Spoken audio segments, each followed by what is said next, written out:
യേശു നീ.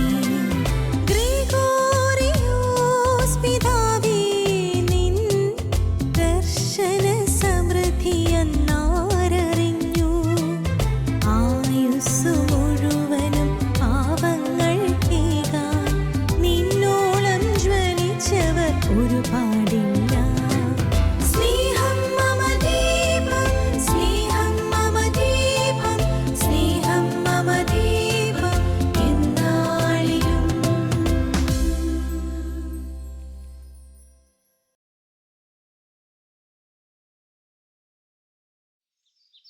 ആത്മീയ നേതൃത്വത്തിന് രാഷ്ട്രത്തിൻ്റെ മുഖ്യധാരയുമായി ചേർന്നു നിന്ന് പ്രവർത്തിക്കേണ്ടതിൻ്റെ ആവശ്യകത സ്വന്തം പ്രവർത്തികൾ കൊണ്ട് തെളിയിച്ചതിൻ്റെ വികാരപ്രകടനമാണ് ഭരണസിരാ കേന്ദ്രങ്ങളിൽ ചുമതലകൾ നിർവഹിച്ച ഈ ഉദ്യോഗസ്ഥർ പ്രകടിപ്പിക്കുന്നത്. 1975 കളക്ടറായിട്ടുള്ള സേവനം പൂർത്തിയാക്കി തിരുവനന്തപുരത്ത് വന്ന് ടൈറ്റാനിയം കമ്പനിയുടെ മാനേജിംഗ് ഡയറക്ടറായ കാലം മുതലാണ് തിരുമേനി ഞാനുമായി ഒരു അടുപ്പം കൂടുതലായിട്ട് ഉണ്ടാകാനിടയായത്. അതിൻ്റെ ഒരു നിമിത്തം എന്ന് പറയുന്നത് ചെഷയർ ഹോമിൻ്റെ സ്ഥാപനമായിരുന്നു. ചെഷയർ ഹോം തിരുവനന്തപുരത്ത് സ്ഥാപിക്കുക എന്നുള്ളത് എയർ മാർഷൽ ജോസഫ് എന്നയാളുടെ ഒരാശയമായിരുന്നു. പക്ഷെ ഇങ്ങനെയുള്ള എന്ത് ആശയം നഗരത്തിൽ ആർക്ക് ഉണ്ടായാലും അത് പട്ടത്ത് ബെനഡിക്റ്റ് തിരുമേനിയുടെ അടുക്കൽ പോയി ചർച്ച ചെയ്യുക എന്നുള്ളത് അപ്പോഴേക്കും നഗരത്തിൽ നാട്ടുനടപ്പായി കഴിഞ്ഞിരുന്നു. ഔദ്യോഗിക ജീവിതത്തിൽ എനിക്ക് എപ്പോഴെങ്കിലും പ്രയാസങ്ങളും പ്രശ്നങ്ങളും ചിന്താക്കുഴപ്പമുണ്ടാക്കുന്ന സാഹചര്യങ്ങളും ഉണ്ടായിട്ടുണ്ടെങ്കിൽ ഞാൻ എപ്പോഴും പട്ടത്ത് ആണ് ഓടിച്ചെന്നിരുന്നത്. 1975 തിരുവനന്തപുരത്ത് പാത്രിയർക്കീസ് വിഭാഗം സ്വന്തമായി ഒരു ഇടവക സ്ഥാപിക്കുവാൻ തീരുമാനിച്ചു. എന്നാൽ അവർക്ക് കുർബാന ചൊല്ലുവാൻ ഒരു പള്ളിയില്ല. ആ പള്ളി അവർക്ക് വിട്ടുകൊടുക്കാൻ LMSകാരോ ഇവിടെയുള്ള ലത്തീൻ കത്തോലിക്ക സഭയോ മാർത്തോമാക്കാരോ ആരും തയ്യാറായില്ല. അപ്പോഴാണ് ബെനഡിക്റ്റ് തിരുമേനി കുഞ്ഞെ എൻ്റെ പള്ളിയിൽ കുർബാന ചൊല്ലിക്കോ എന്ന് പറഞ്ഞത്. കുഞ്ഞെ എന്നാണ് എന്നെ എപ്പോഴും വിളിച്ചിരുന്നത്. ഡോക്ടർ നൈനാനും ഞാനും അദ്ദേഹത്തോട് വളരെ അടുപ്പമുള്ള ആളുകളായിരുന്നു. അന്ന് തകരപ്പള്ളി എന്നറിയപ്പെട്ടിരുന്ന ഇവാനിയോസ് തിരുമേനി ആദ്യം വാങ്ങിച്ച പള്ളി ഇപ്പോൾ സമാധാന രാജ്ഞിയുടെ ബസലിക്ക നിൽക്കുന്ന സ്ഥലത്തുണ്ടായിരുന്ന പഴയ പള്ളി. രാവിലെ 10 മണിയോടുകൂടെ തിരുമേനിയുടെ സഭയിലെ ഏർപ്പാടുകളെല്ലാം പൂർത്തിയാക്കിയിട്ട് പള്ളി വിട്ടുതരും. 10 മണിക്കാണ് ഞങ്ങളുടെ കുർബാന അവിടെ ആരംഭിച്ചു കൊണ്ടിരുന്നത്. തിരുമേനിയാണ് ഞങ്ങളുടെ ഡിഫാക്റ്റോ ഇടവക മെത്രാപ്പോലീത്ത എന്ന് ഇടവകയിലെ എല്ലാ ആളുകളും പറയുമായിരുന്നു. ഞങ്ങളുടെ എല്ലാ ഇടവക ദിനത്തിനും തിരുമേനി വരുമായിരുന്നു. ഞങ്ങൾക്കൊരു വിശേഷപ്പെട്ട സന്ദർശകനുണ്ടെങ്കിൽ തിരുമേനിയെ വിളിക്കുകയും തിരുമേനി വരികയും ചെയ്യുമായിരുന്നു. തിരുമേനി ഇല്ലായിരുന്നുവെങ്കിൽ ഞങ്ങൾക്ക് ഒരു സെമിത്തേരിയും കിട്ടുമായിരുന്നില്ല. ആ കാലത്ത് പുതിയ സെമിത്തേരികൾക്ക് അനുവാദം കിട്ടാൻ പ്രയാസം. ഒരു കുഴിമാടത്തിനുള്ള സ്ഥലം കിട്ടിയെങ്കിൽ ഞങ്ങളന്ന് തൃപ്തരാകുമായിരുന്നു. തിരുവനന്തപുരത്ത് സെമിത്തേരിയുള്ള ആരും അതിന് ഞങ്ങളവിടെ സഹകരിച്ചില്ല. അങ്ങനെ ഇരിക്കുമ്പോഴാണ് ആരോ എന്നോട് പറഞ്ഞത് ഇവാനിയോസ് കോളേജിലെ റബ്ബർ മരങ്ങളുടെ നടുവിലൊരു സെമിത്തേരിയുണ്ട്. അപ്പോൾ എനിക്ക് തോന്നി അതിനോട് ചേർന്ന് 5 സെൻറ്റ് സ്ഥലം കിട്ടിയാൽ പുതിയ ലൈസൻസ് കിട്ടാൻ വിഷമം ഉണ്ടാവുകയില്ല. ഞാൻ ബെനഡിക്റ്റ് തിരുമേനിയോട് അത് ചെന്ന് പറയുകയും ഞങ്ങളുടെ ചർച്ചകളുടെ ഭാഗമായിട്ട് അതിന് അല്പസ്വല്പം എതിർപ്പുകളൊക്കെ തിരുമേനിയുടെ കീഴിലുള്ള ആളുകളിൽ നിന്നുണ്ടായെങ്കിൽ പോലും അതെല്ലാം തിരുമേനി ഓവർ റൂൾ ചെയ്ത് തിരുമേനിയുടെ വികാരി ജനറലായിരുന്ന മോൺസിഞ്ഞോർ CT കുരുവിള അവர்களോട് എൻ്റെ കാറിൽ കയറിപ്പോയി അടയാളപ്പെടുത്താൻ പറഞ്ഞ് കൽപ്പിച്ച് യാത്രയാക്കി ഞങ്ങൾ പോയി കുറ്റിയടിച്ച് തിരിച്ചതാണ് അവിടെയുള്ള ആദ്യത്തെ സിമെട്രി പുതുതായിട്ട് വന്നത്. പിന്നീട് ആ ബുദ്ധി ഉപയോഗിച്ച് വേറെ പല ആളുകളും അവിടെ സിമെട്രി ഉണ്ടാക്കി എന്നുള്ളത് ശരിയാണ്. പക്ഷേ തിരുമേനിക്കൊരു ആവശ്യം പറഞ്ഞപ്പോൾ ബോധ്യപ്പെട്ടു ഞങ്ങൾക്ക് സ്ഥലം തന്നത് യാതൊരു പ്രതിഫലവും പറ്റാതെയാണ്. ചെലവ് കുറഞ്ഞ വീടുകൾ ഉണ്ടാക്കുന്നതിനെക്കുറിച്ച് ഇപ്പോൾ പറയുമ്പോൾ എല്ലാവരും ബേക്കർ ലൈൻ വീടുകളെന്ന് പറയും. ബേക്കറെ ഇവിടെ കൊണ്ടുവന്നത് തിരുമേനിയായിരുന്നു. ബേക്കറെ കൊണ്ടുവന്നുവെന്ന് മാത്രമല്ല, തിരുമേനി ആ രീതിയിലുള്ള ഭവന നിർമ്മാണത്തിനും ആ ഭവന നിർമ്മാണ ശൈലിക്കും ഒരുപാട് പ്രാധാന്യം നൽകി. അത് പ്രചാരം കിട്ടിയതിൻ്റെ അടിസ്ഥാന കാരണങ്ങളിലൊന്ന് തിരുമേനി നൽകിയ പ്രോത്സാഹനമായിരുന്നു. കുണ്ടുകുളം തിരുമേനി എയ്ഡ്സ് രോഗികളുടെ കാര്യത്തിൽ പിൽക്കാലത്ത് ചെയ്തു. എന്നാൽ അതിന് മാതൃകയായി തീർന്നത് ഗ്രിഗോറിയോസ് തിരുമേനി കുഷ്ഠരോഗികൾക്ക് വേണ്ടി ആശുപത്രി ഉണ്ടാക്കിയതാണ്. കുഷ്ഠരോഗികൾക്ക് വേണ്ടി ഒരു ആശുപത്രി ഉണ്ടാക്കിയതിൻ്റെ കാര്യം ഈ 2015 ആണ്ട് നാം പറയുമ്പോൾ ഒരു വലിയ സംഗതിയല്ല എന്ന് തോന്നിയേക്കാം. പക്ഷേ ആ തിരുമേനി ആശുപത്രി ഉണ്ടാക്കിയ കാലം ഈ നാട്ടിൽ കുഷ്ഠരോഗികളുടെ എണ്ണവും അവരോടുള്ള സമീപനത്തിൻ്റെ ഭാവവും വളരെ വ്യത്യസ്തമായിരുന്നു എന്ന് നമ്മൾ അറിയണം. ഞാൻ 86-87 കാലഘട്ടത്തിൽ കേരള ഗവർണറുടെ ADC ആയി ജോലി ചെയ്യുകയായിരുന്നു. അന്ന് ഇന്ത്യയുടെ ഏറ്റവും പ്രായം കുറഞ്ഞ പ്രധാനമന്ത്രി രാജീവ് ഗാന്ധി അവറുകൾ കേരളത്തിൽ എത്തി. അദ്ദേഹം രാജ്ഭവനിലാണ് താമസിച്ചിരുന്നത്. ഗവർണർ ADC ആയിരുന്നാൽ ഈ രാജ്ഭവനിലേക്ക് വരുന്ന സന്ദർശകരുടെയൊക്കെ കോണ്ടാക്ട് ചെയ്യാനും അത് സ്വീകരിക്കാനും ഒക്കെയുള്ള ജോലി ADCയുടേതാണ്. ഡൽഹിയിൽ നിന്ന് പ്രധാനമന്ത്രിയുടെ കൂടെ വന്ന പ്രോട്ടോക്കോൾ ഓഫീസർ ഒരു ലിസ്റ്റ് എടുത്ത് എൻ്റെ കയ്യിൽ തന്ന് താഴെ പറയുന്ന ആളുകളെ കോണ്ടാക്ട് ചെയ്യാനായി ആവശ്യപ്പെട്ടു. ആ ലിസ്റ്റിൻ്റെ മുകളിൽ എഴുതിയിരുന്നു prominent people whom the prime minister wish to see എന്നായിരുന്നു ആ ലിസ്റ്റിൻ്റെ തലക്കെട്ട്. 12 പേരുടെ പേരാണ് ആ ലിസ്റ്റിലുണ്ടായിരുന്നത്. ഞാൻ ആ ലിസ്റ്റ് നോക്കിയപ്പോൾ number 1 Benedict Mar Gregorios, arch bishop of Trivandrum എന്നാണ് കണ്ടത്. ഇന്ത്യയുടെ ഒരു പ്രധാനമന്ത്രി തിരുവനന്തപുരത്ത് തലസ്ഥാനത്ത് എത്തുമ്പോൾ അദ്ദേഹത്തിന് കാണണമെന്ന് ആഗ്രഹമുള്ള 12 പേരിൽ ഏറ്റവും ആദ്യത്തെ ആളായി അദ്ദേഹം എഴുതിയിരിക്കുന്നത് archbishop Benedict Mar Gregorios തിരുമേനിയാണ് എന്നുള്ളത് അത്ഭുതത്തോടുകൂടി ഞാനന്ന് കണ്ട ഒരു കാഴ്ചയാണ്. 1992 പ്രധാനമന്ത്രി PV നരസിംഹറാവു തിരുവനന്തപുരത്തെത്തി. അദ്ദേഹം ഒരു ഔദ്യോഗിക സന്ദർശനാർത്ഥം എത്തിയതാണ്. പക്ഷേ ആ സന്ദർശനത്തിനിടയ്ക്ക് നടന്ന മീറ്റിങ്ങിൽ ഡൽഹിയിൽ നിന്ന് വന്ന ഉദ്യോഗസ്ഥർ, ഞങ്ങൾ ഓഡിയൻസായിട്ട് അവിടെ ഇരിക്കുകയാണ്, മുഖ്യമന്ത്രിയുണ്ട്, ബാക്കി എല്ലാവരും ഉണ്ട്. കരുണാകരൻ സാറെന്ന് മുഖ്യമന്ത്രിയായിട്ടിരിക്കുന്ന സമയമാണ്. പെട്ടെന്ന് അദ്ദേഹത്തിൻ്റെ ഓഫീസ് സ്റ്റാഫിലുള്ള ആരോ ആണ്. അദ്ദേഹം അടുത്ത് വന്നിട്ട് പറഞ്ഞു, 93 വിവേകാനന്ദ സ്വാമികളുടെ ചിക്കാഗോ സമ്മേളനത്തിൻ്റെ 100ാം വാർഷികമാണ്. അദ്ദേഹത്തിൻ്റേതായ വിവേകാനന്ദ സ്മാരകം കന്യാകുമാരിയിൽ ഉണ്ട്. അവിടെ വെച്ച് അതിൻ്റെ ഓർമ്മയ്ക്കായി ഒരു നാഷണൽ മീറ്റിംഗ് സെമിനാർ നടക്കുകയാണ്. ആ കൺവോക്കേഷൻ സെറമണിയിൽ മൈനോറിറ്റീസിനെ റെപ്രസെൻ്റ് ചെയ്ത് ഒരു ആൾ പ്രസംഗിക്കണം, ഒരു നേതാവ് പ്രസംഗിക്കണം. അപ്പോൾ മൈനോറിറ്റീസ് എന്ന് പറയാൻ മുസ്ലിങ്ങളുണ്ട്, ക്രിസ്ത്യാനികളുണ്ട്, ബുദ്ധമതക്കാരുണ്ട്, ജൈനമതക്കാരുണ്ട്, സിഖുകാരുണ്ട്. ഇവരുടെ ഇടയിൽ നിന്ന് ഒരാളിനെ അങ്ങ് നോമിനേറ്റ് ചെയ്യണം. എന്നിട്ട് 12 പേരുടെ ഒരു ലിസ്റ്റ് പ്രധാനമന്ത്രിയുടെ കയ്യിലോട്ട് കൊടുത്തു. തിരുവനന്തപുരത്ത് രാജ്ഭവനിൻ്റെ മെയിൻ ഹാളിൽ ഇരുന്നുകൊണ്ട് തന്നെ അദ്ദേഹം ആ ലിസ്റ്റ് എടുത്ത് ശേഷം പേന എടുത്ത് ഒരു പേര് ടിക്ക് ചെയ്ത് കൊടുത്ത് കഴിഞ്ഞ ഉടൻ തന്നെ ആ കിട്ടിയ ഉദ്യോഗസ്ഥൻ അന്നത്തെ മുഖ്യമന്ത്രി കരുണാകരൻ സാറിനോട് പറഞ്ഞു, പ്രധാനമന്ത്രി സെലക്ട് ചെയ്തിരിക്കുന്നത് archbishop Benedict Mar Gregorios തിരുമേനിയാണ് എന്ന്. 93 പ്രസിദ്ധമായ വിവേകാനന്ദ സ്വാമികളുടെ ചിക്കാഗോ അഡ്രസ്സിന് 100ാം വാർഷികത്തിൽ സെൻറ്റിനറിയിൽ ഇന്ത്യയിലെ മൈനോറിറ്റീസിനെ റെപ്രസെൻ്റ് ചെയ്തുകൊണ്ട് ആ വലിയ മീറ്റിങ്ങിൽ പ്രസംഗിച്ചത് ബെനഡിക്റ്റ് മാർ ഗ്രിഗോറിയോസ് തിരുമേനിയായിരുന്നു. 2 പ്രധാനമന്ത്രിമാർ അവരുടെ കേരളത്തെ പറ്റിയുള്ള വീക്ഷണത്തിൽ എത്ര പ്രാധാന്യത്തോടുകൂടി archbishop Benedict Mar Gregorios തിരുമേനിയെ കണ്ടിരുന്നു എന്ന് ഈ 2 സംഭവങ്ങളിൽ നിന്ന് എനിക്ക് കൃത്യമായി മനസ്സിലായതാണ്.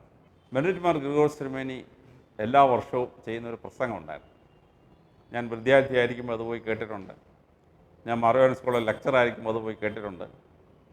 ആ പ്രസംഗം എന്തിനെ പറ്റിയാണെന്ന് ചോദിച്ചാൽ, ഇന്ത്യയുടെ പാർലമെൻറ്റിൽ ബഡ്ജറ്റ് അവതരിപ്പിച്ച് കഴിയുമ്പോൾ ആ ബഡ്ജറ്റിനെ അനാലൈസ് ചെയ്തുകൊണ്ട് VJT ഹാളിൽ വെച്ചിട്ടാണ് ഒരു ഡിസ്കഷൻ നടക്കുക.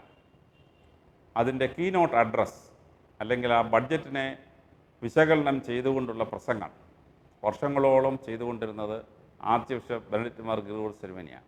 ചാലയിൽ പ്രശ്നമുണ്ടായി, ഒരാൾ കൊല്ലപ്പെട്ടു, പോലീസ് വെടിവെപ്പുണ്ടായി, ചാല കത്തിയെരിഞ്ഞു 1983. ആ വലിയ വർഗീയ കലാപം അങ്ങോട്ട് ഉയർന്നു വന്ന സമയത്ത് ഈ രണ്ട് സമൂഹങ്ങളുടെ ഇടയ്ക്ക് സമാധാനം പറഞ്ഞുകൊണ്ട് സംസാരിച്ചത് archbishop Benedict Mar Gregorios തിരുമേനിയായിരുന്നു. പാളയത്തെ മോസ്കിൽ പോയി അദ്ദേഹം മുസ്ലിം സഹോദരന്മാരുടെ നേതാക്കന്മാരുമായി സംസാരിച്ചു. അദ്ദേഹം തിരുവനന്തപുരത്ത് ഹിന്ദു ധർമ്മത്തിൻ്റെ ഓഫീസുകളിൽ പോയി അവരുടെ നേതാക്കന്മാരുമായി സംസാരിച്ചു. അങ്ങനെ ഒരു 48 മണിക്കൂറിലെ ടെൻഷന് ശേഷം വളരെ സമാധാനപരമായി ആ പ്രശ്നം പരിഹരിക്കുവാൻ കഴിഞ്ഞു. അപ്പോഴേക്കും 4 പേർ മരിച്ചു കഴിഞ്ഞിരുന്നു. കോടിക്കണക്കിന് രൂപയുടെ കടകൾ കത്തിക്കഴിഞ്ഞിരുന്നു. അതൊരു വർഗീയ കലാപമായി പടർന്നിരുന്നുവെങ്കിൽ കേരളം മുഴുവൻ രക്തപ്പുഴ വീടേനയായിരുന്നു. അത് വളരെ സമാധാനപരമായി അദ്ദേഹം പരിഹരിച്ചു എന്നുള്ളതാണ്. ഞാൻ പോലീസ് ട്രെയിനിങ് കോളേജ് പ്രിൻസിപ്പളായിരുന്നു. അപ്പോഴാണ് പൂവാറിൽ കലാപം ഉണ്ടായത്. 243 വീടുകൾ കത്തി, നിരവധി പേർക്ക് വെട്ടേറ്റു, ആരും മരിച്ചില്ല. അർദ്ധരാത്രി ആയപ്പോൾ എനിക്ക് പോലീസ് DGPയിൽ നിന്ന് കോൾ വന്നു, PTCയിൽ നിന്ന് നിങ്ങളെല്ലാവരും പൂവാറിൽ പോയി ടേക്ക് ഓവർ ചെയ്യുക. PTC പ്രിൻസിപ്പൽ ആയിരുന്ന എനിക്ക് അന്ന് 120 SIമാർ അവിടെ ട്രെയിനിങ്ങിലുണ്ട്. ആ 120 SIമാരെയും അവരെ ട്രെയിൻ ചെയ്ത് കൊണ്ടുവന്ന മുഴുവൻ ആയുധവുമായി അർദ്ധരാത്രിയിൽ തന്നെ PTC പ്രിൻസിപ്പളായിരുന്ന ഞാൻ പോയി പൂവാർ ടേക്ക് ഓവർ ചെയ്യുകയാണ് ഉണ്ടായത്. പൂവാർ ടേക്ക് ഓവർ ചെയ്ത് കഴിഞ്ഞ് ആ പ്രശ്നങ്ങളിങ്ങനെ നടന്നുകൊണ്ടിരിക്കുന്ന അവസരത്തിൽ വൈകിട്ട് മുഖ്യമന്ത്രി കരുണാകരൻ സാറ് പോലീസ് ഉദ്യോഗസ്ഥന്മാരുടെ മീറ്റിംഗ് വിളിച്ചു. ആ മീറ്റിംഗിൽ വെച്ച് അദ്ദേഹം ചോദിച്ചു, എത്ര പോലീസുകാരുണ്ടെങ്കിൽ ഈ പ്രശ്നം പരിഹരിക്കാൻ പറ്റും? അന്നത്തെ DGP പറഞ്ഞു, 2000-ലേറെ പോലീസുകാരുണ്ടെങ്കിലേ പൂവാറിൽ ഒരു പോലീസ് ഡിപ്ലോയ്മെൻറ്റ് തന്നെ സാധ്യമാവുകയുള്ളൂ എന്നാണ്. അന്ന് 680-ലേറെ വേക്കൻസികളാണ് തിരുവനന്തപുരത്ത് AR ക്യാമ്പിൽ ഉണ്ടായിരുന്നത്. അതുകൊണ്ട് 2000 പോലീസുകാരെ നിരത്തുക എന്ന് പറഞ്ഞാൽ തികച്ചും അസാധ്യമായ ഒരു സംഭവം ആയിരുന്നു. മുഖ്യമന്ത്രി പറഞ്ഞു, പോലീസുകാരില്ലാതെ ഈ പ്രശ്നം പരിഹരിക്കാൻ ഞാൻ ഒരാളെ ഏൽപ്പിക്കാൻ പോവുകയാണ്. പോലീസ് ഉദ്യോഗസ്ഥന്മാർ ചോദിച്ചു, അതാരാണ്? അത് പണ്ട് ചാലയിൽ പ്രശ്നം പരിഹരിച്ച archbishop Benedict Mar Gregorios തിരുമേനിയാണ് ഏൽപ്പിക്കാൻ പോവുക എന്ന്.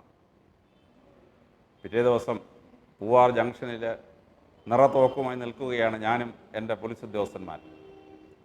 തിരുവനന്തപുരം AR ക്യാമ്പിൽ നിന്നും SIPയിൽ നിന്നും വന്ന പോലീസുകാരെയും കൂടി എൻ്റെ കൺട്രോളിൽ തന്നു അന്നത്തെ കമ്മീഷണർ. അങ്ങനെ PTC പ്രിൻസിപ്പലായ ഞാൻ പൂവാറിൻ്റെ നിയന്ത്രണം ഏറ്റെടുത്തുകൊണ്ട് അവിടെ നിൽക്കുന്ന അവസരത്തിൽ ഞാൻ നോക്കിയപ്പോൾ arch bishop Benedict Mar Gregorios തിരുമേനിയുടെ കാറ് നേരെ അവിടുത്തെ പൂവാർ മുസ്ലിം മോസ്കിലേക്ക് കടന്നു പോകുന്നു. ഞാൻ നോക്കിയപ്പോൾ അവിടെ കാറിനകത്ത് ആകെ തിരുമേനിയും തിരുമേനിയുടെ സെക്രട്ടറി അച്ഛനും മാത്രമേ ഉള്ളൂ. കുറച്ച് കഴിഞ്ഞപ്പോൾ ആ കാറ് അങ്ങോട്ട് പോയ അതേ സ്പീഡിൽ തന്നെ നേരെ ഹൈന്ദവ സഹോദരന്മാരുടെ ഓഫീസിലേക്ക് പോവുകയാണ്.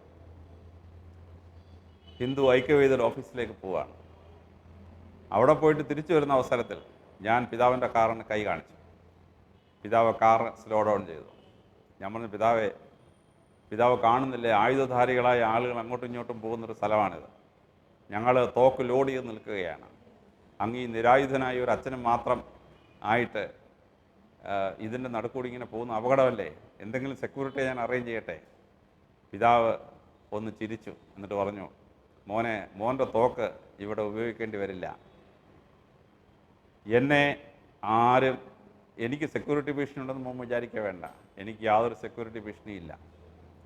സായുധരായ ഹിന്ദുക്കളും മുസ്ലിങ്ങളും റോഡിലൂടെയും നടക്കുകയും കടകളിൽ സായുധരായി ഇരിക്കുകയും ചെയ്യുന്നൊരു സംഭവം. ഉച്ചയ്ക്ക് 2 മണിയായപ്പോൾ മിലിറ്ററിയെ വിളിച്ചു. 24 മണിക്കൂറിനകം 2 പക്ഷത്തെ നേതാക്കന്മാരെ ഒരുമിച്ച് കൊണ്ട് ഇരുത്തി മുഖ്യമന്ത്രിയുടെ സാന്നിധ്യത്തിൽ ആ പ്രശ്നം ബെനഡിക്ട് മാർ ഗ്രിഗോറിയോസ് തിരുമേനി പരിഹരിച്ചു. അന്ന് പൂവാർ ജംഗ്ഷനിൽ ഒരു സമാധാന യാത്ര നടത്തി. അതിൻ്റെ ഫോട്ടോ പത്രങ്ങളിൽ വന്നിരുന്നു. നടുക്ക് ബെനഡിക്ട് മാർ ഗ്രിഗോറിയോസ് തിരുമേനി ഇങ്ങനെ നിൽക്കുന്നു. അതിൻ്റെ ചുറ്റും മന്ത്രിമാരും MLAമാരും 2 സമുദായങ്ങളുടെ നേതാക്കന്മാരും 2 സൈഡിലുമായി നിൽക്കുന്നു.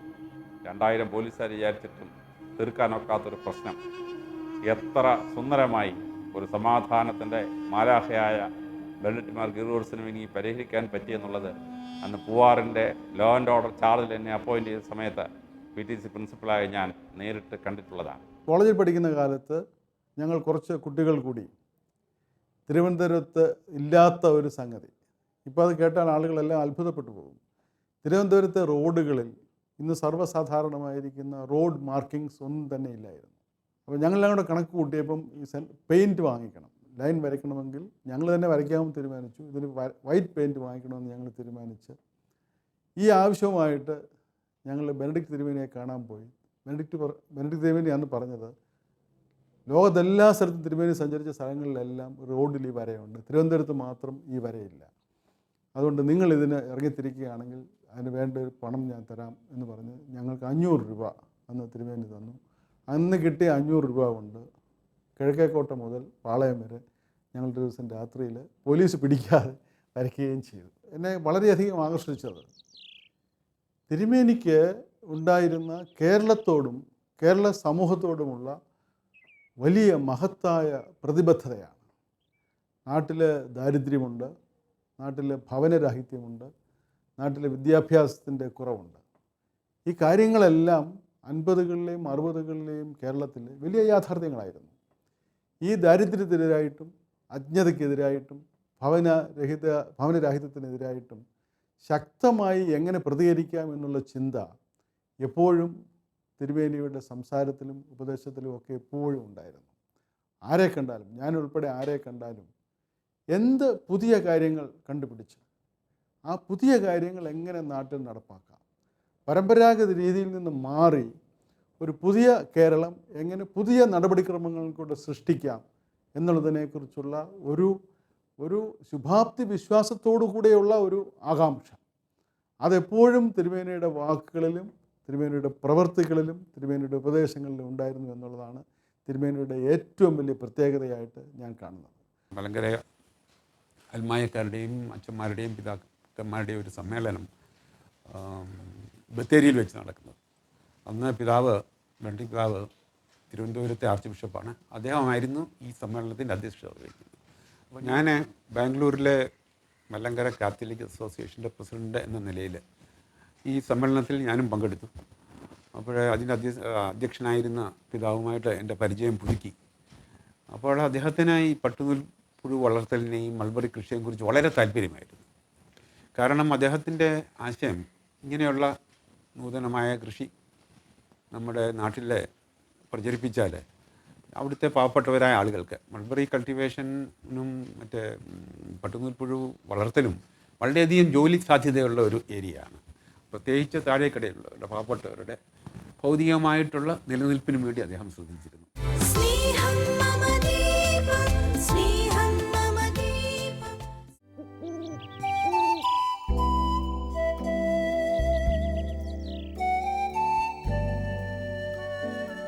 ഒരു ആത്മീയാചാര്യൻ്റെ സാന്നിധ്യം എല്ലാ അർത്ഥത്തിലും ജനിച്ചു വളർന്ന കുടുംബത്തിലും കുടുംബ കൂട്ടായ്മയിലും പ്രതിഫലിച്ചിരുന്നു.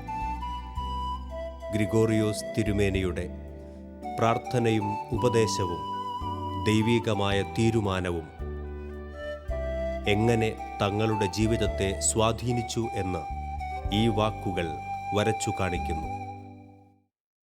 ഗ്രിഗോറിയോസ് പിതാവിൻ്റെ അനുജൻ്റെ മകനായി ജനിക്കുവാനുള്ള മഹാഭാഗ്യം സിദ്ധിച്ചതിന് ഞാൻ ദൈവത്തിന് എപ്പോഴും നന്ദി പറയുന്നു.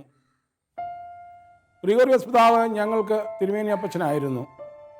കാരണം പിതാവായിരുന്നു ഞങ്ങളുടെ കുടുംബത്തിലെ ഏറ്റവും മുതിർന്ന ആൾ. അതുകൊണ്ട് ഞങ്ങൾ മക്കളെല്ലാം തിരുമേനി അപ്പച്ച എന്നാണ് വിളിച്ചിട്ടുകൊണ്ടിരുന്നത്. എന്നെ വളരെ ആകർഷിച്ചത് തിരുമേനി അപ്പച്ചൻ്റെ പ്രാർത്ഥനാ ജീവിതമാണ്. മലങ്കര സഭയിലെ കൂദാശകൾ അതിൻ്റെ പൂർണ്ണ അർത്ഥത്തിൽ നടത്തുവാൻ തിരുമേനി അപ്പച്ചൻ കാണിച്ചിരുന്ന വ്യഗ്രത, അത് പല അനുഭവങ്ങൾ എനിക്കുണ്ടായിട്ടുണ്ട്. അതുപോലെ ആ എളിമ ഉള്ള ജീവിതം പലപ്പോഴും പറഞ്ഞിട്ടുണ്ട്, നമ്മൾ പാവപ്പെട്ടവരാണ്, അതുകൊണ്ട് ആ ഓർമ്മ എപ്പോഴും ഉണ്ടായിരിക്കണമെന്ന്. ആ ഒരു ഉപദേശം എൻ്റെ ജീവിതത്തിൽ ഞാൻ വളരെയധികം പാലിക്കുവാൻ ശ്രദ്ധിച്ചിട്ടുണ്ട്. 1969 ഞാൻ മഠത്തിൽ ചേരണമെന്ന് ആഗ്രഹിച്ച് തിരുവനന്തപുരത്ത് പോയപ്പോൾ മഠത്തിൽ ചെല്ലുന്നതിന് മുമ്പ് അരമനയിൽ ചെന്ന് തിരുവനന്തപുരത്തിനോട് യാത്ര പറയണമെന്ന് എൻ്റെ ഉപ്പാപ്പൻ പറഞ്ഞതനുസരിച്ച് ഞാൻ അരമനയിൽ പോയി. അപ്പം പിതാവ് വളരെ സ്നേഹത്തോടുകൂടി എന്നോട് സംസാരിക്കുകയും മഠത്തിലെ കാര്യങ്ങളൊക്കെ എനിക്ക് പറഞ്ഞു തന്നിട്ട് വേണ്ട നിർദ്ദേശങ്ങളും ഉപദേശങ്ങളും ഒക്കെ പറഞ്ഞു തന്നു. വത്തിക്കാൻ കൗൺസിൽ എന്നൊന്നും ഞാനന്ന് കേട്ടിട്ട് പോലും ഇല്ല. അപ്പോൾ അപ്പച്ചൻ അന്ന് വത്തിക്കാൻ കൗൺസിൽ പ്രമാണരേഖകളെ പറ്റിയും ബൈബിളിൻ്റെ കാര്യമൊക്കെ എന്നോട് പറഞ്ഞു, മഠത്തിൽ ചെന്ന് സമയം കിട്ടുമ്പോഴെല്ലാം നന്നായിട്ട് വായിച്ച് പഠിക്കണം, കൗൺസിൽ ഡിഗ്രികളും വേദപുസ്തകമൊക്കെ കിട്ടുന്ന സമയത്തെല്ലാം വായിച്ച് പഠിക്കണമെന്ന് പറഞ്ഞു. ആ ഉപദേശം ഇന്ന് ഞാൻ ശിരസാ വഹിച്ചുകൊണ്ട് എനിക്ക് സമയം കിട്ടുമ്പോഴൊക്കെ ഞാൻ പഠിക്കാറുണ്ട്.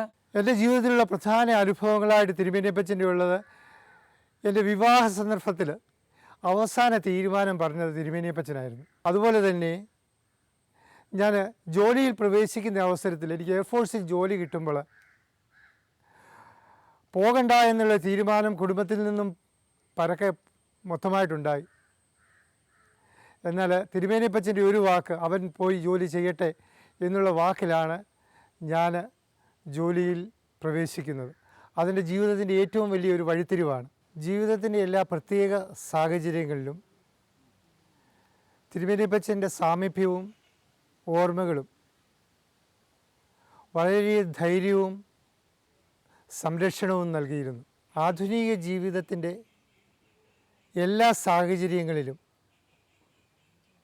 പരിശുദ്ധമായ ക്രിസ്തീയ വിശ്വാസത്തിൻ്റെ അടിത്തറയിൽ വൻ ചലനങ്ങൾ സൃഷ്ടിച്ച ഗ്രിഗോറിയോസ് പിതാവ് ജനിച്ചു വളർന്ന ഈ കുടുംബത്തിൽ ജനിക്കുവാനും ജീവിക്കുവാനും സാധിച്ചത് ഒരു മഹാഭാഗ്യമായും ദൈവാനുഗ്രഹവുമായിട്ടും ഞാൻ കരുതുന്നു.